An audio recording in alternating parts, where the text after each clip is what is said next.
예, 국민의힘 서범수 의원입니다. 저는 국민의힘 시민단체 선진화 특위위원이자 국토교통위원회로서 이 자리에 섰습니다. 지난 6월 27일 날 국민의힘 시민단체 선진화 특위에서 촛불행동의 기부금품 모집법 위반 사항을 지적했습니다. 이와 관련하여 촛불행동에서는 6월 27일 음해 목적 허위 주장이라고 하면서 법적 조치를 하겠다고 언급했습니다. 아울러 6월 28일에는 6월 29일 15시까지 저와 면담 요청을 해왔습니다. 이에 대해 저는 페이스북을 통해서 촛불행동은 더 이상 유치한 언론 플레이와 태행적 형태를 멈추고 본 의원이 제기한 의혹에 대한 명확한 답을 요구하였으나 그 이후 이렇다 할 답변이나 반성의 기미 없이 계속적으로 국가적 참사나 재난 사회적 이슈가 발생할 때마다 정치적 선동을 일삼고 있습니다. 특히 최근 서울 양평고속도로 문제까지 개입하여 고속도로 게이트로 규정하고 정치 선동을 이어가고 있습니다. 이에 대해 촛불행동은 선동을 멈추고 불법에 해명하라는 내용의 기자회견을 하도록 하겠습니다.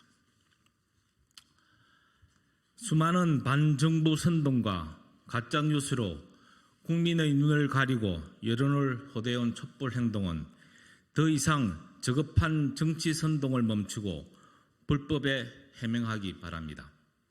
가후 이태원 참사 이후 온 국민이 사고 수습과 유족을 위로하는 추모의 시간을 보내고 있는 동안에도 촛불행동은 주말마다 대통령 퇴진과 김건희 여사 특검을 주장해왔습니다.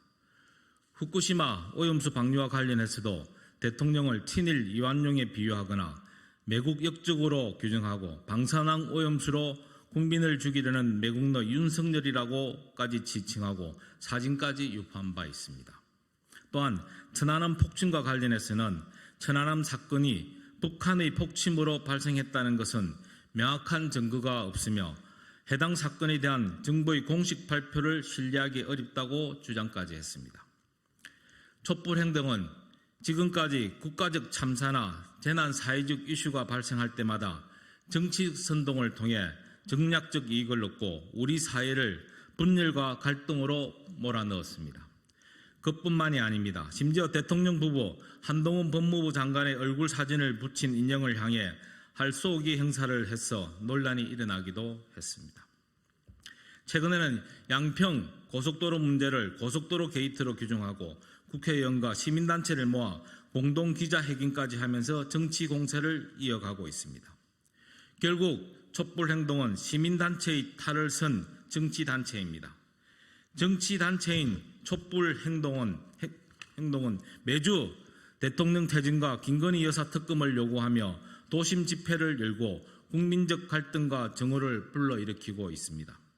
본 의원은 정치단체인 촛불행동의 불법 기부금품 모집과 불투명한 회계 처리에 대한 분명한 문제를 제기했습니다. 원칙적으로 1천만 원 이상의 기부금품을 모집하려는 단체는 두 가지 요건을 갖추고 있어야만 합니다. 첫째는 기부금품을 모집할 수 있는 단체여야 하고, 둘째 10억 이상은 행안부, 1,000만 원 이상은 지자체에 등록을 해야만 합니다. 촛불행동은 자신들이 밝히고 있듯이 정권 퇴진을 목적으로 하는 정치단체로 기부금품 모집 및 사용에 관한 법률 제4조 2항에 열거하는 단체에 포함되지 않기 때문에 기부금품을 모집할 수 없습니다. 설사 모집할 수 있다 해도 행안부나 서울시에 등록을 해야 합니다. 그렇지 않으면 불법입니다. 이와 같은 본 의원의 문제 제기에도 불구하고 아무런 변화 없이 계속해서 대통령 퇴진과 특검 요구 등 절취 활동을 계속하고 있으며 불법적인 모금 활동도 계속하고 있습니다. 본 의원은 이제 촛불행동이 더 이상 국민을 향한 저급한 정치 선동을 멈추고 불법에 대해 명확하게 해명할 것을 다시 촉구합니다. 국민들은 더 이상 촛불행동의 도를 넘는 사실 왜곡과 정치 선동에 동의하지 않을 것입니다. 이제는 선동을 멈추고 불법을 해명해야 할 것입니다. 2023년 7월 26일 국회의원 서범수 이상입니다.